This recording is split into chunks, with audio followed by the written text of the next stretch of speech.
Hi guys, so today I will be reviewing the Crown of Midnight book by Sarah J Maas, which is the second book in the Throne of Glass series. And I have to say, there are 4 novellas before the first book that I really like, and then there's the first book, which I really love, and then there's the second book, which I'm absolutely in love with. Also, I made a spoiler-free review of the book and the 4 novellas, so if you click on the book now, you can go ahead and check it out. It is, like I said, it's spoiler-free, so it is just basically like the premise of the series and how it came to be kind of thing. It's not all that long either, so if you have not read these books and you want to know what the series is about, I'd suggest go and check that out first. Moving on to Crown of Midnight. This book is everything a book should be. It has drama, it has heartache, it has kick-ass warriors, as in strong female characters. It has destruction, and it has happiness, and it has royal drama and ancient lore, and it has everything a book should have, I think, in my opinion.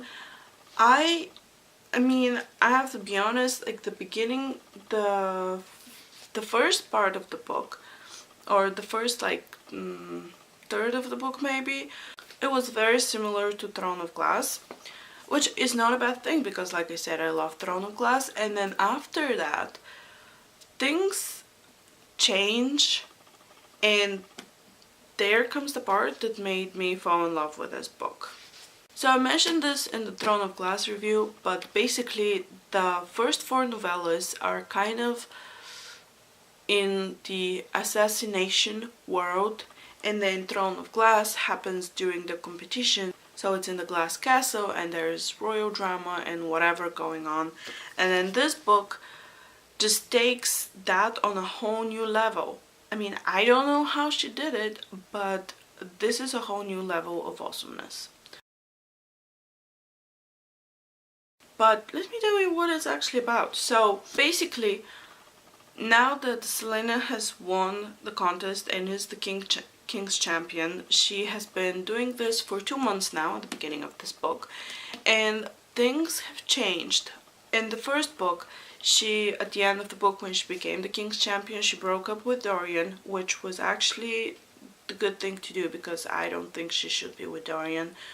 I mean, friends, yes, but not more than that. So now it's like the whole feel at the beginning is like everyone is like, oh my god, I can't believe this is the girl that I like. What has happened to her? She's this cold-hearted person now. And at the same time, Selena is like, you know what? This is who I am. You know this about me. I don't know why you're surprised right now. But in the past 2 months, she has become a really close friend to Kyle. Apparently that's how you pronounce his name, the captain of the guard. So in Throne of Glass, we had Selena wearing all these pretty dresses and being very cute and adorable. I mean, aside from the competition itself. And then in this book, she has abandoned the dresses and the cuteness and the adorableness, and she's back to wearing black tunics and clothes and whatever, and just being her assassin self. However, in this book, she hasn't actually killed any of the people the king sent her to kill. She has been giving them a choice: either kill them or send them on their merry way far, far away from the king of Adarlan. And they have all decided to just flee. And basically, Selena has been faking killing anyone for the past 2 months. Because she doesn't want to be the king's puppet, even though she's supposed to be that for the next 4 years. And she really wants to earn her freedom. But at the same time, it's all very complicated. I think I like that. I also like all the mystery that's surrounding everyone and everything. I like that it's from different perspectives.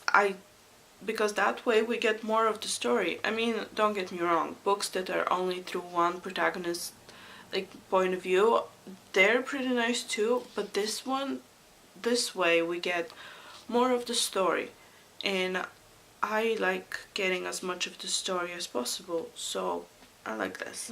Another thing is, from the very beginning, she has been hinting that Selena is not her actual name. I mean, she hasn't been hinting, she outright said it. I don't remember if it was in Throne of Glass or somewhere in the novellas, but she said that Robin found her on the banks of a frozen or half-frozen river, and he took her under his wing almost and taught her how to be an assassin, and she abandoned her real name, which was a dangerous name, and became Adderland's assassin, Selena. I always thought that she must have been a very high up person in Terrasen, which is her homeland. I always thought that maybe she was part of the royal family there or something like that. And in this book, we finally find out that she is in fact the lost heir to the Terrasen throne. I like that we find this out through Kyle's eyes. I do. And let's talk about Selena and Kyle for a little bit here. So, from the very beginning, I was always like, you know what?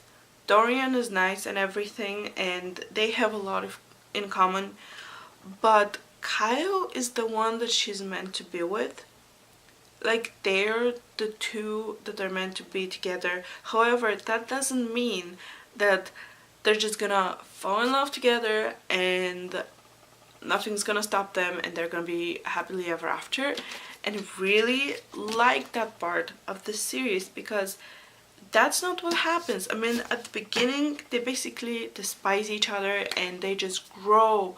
I mean, there's a connection there from the very beginning, but neither one of them realizes it, and they just kind of grow together. Their connection grows even deeper. They become friends, and then they become lovers, and then she feels betrayed by him because, well, he kind of did betray her. And then it turns out that she is the one person that could destroy his kingdom.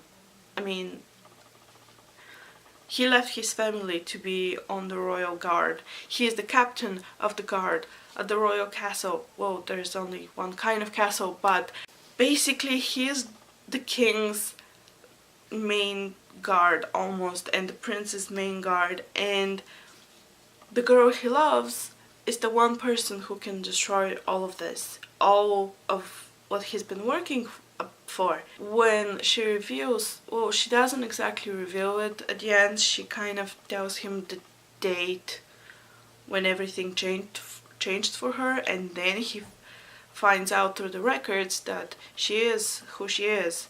But the thing is, when she says that, she says that when it comes to you, I would always pick you.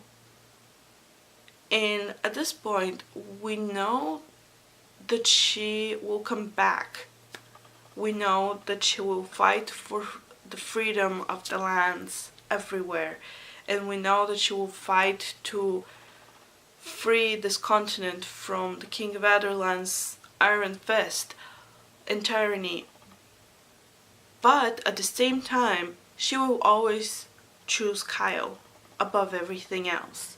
The thing about Kyle is that he kind of represents all of the things that she has sworn that she would fight now. And these circumstances don't make for a happily ever after. And I honestly don't know what's going to happen, because things between them have changed so much right now.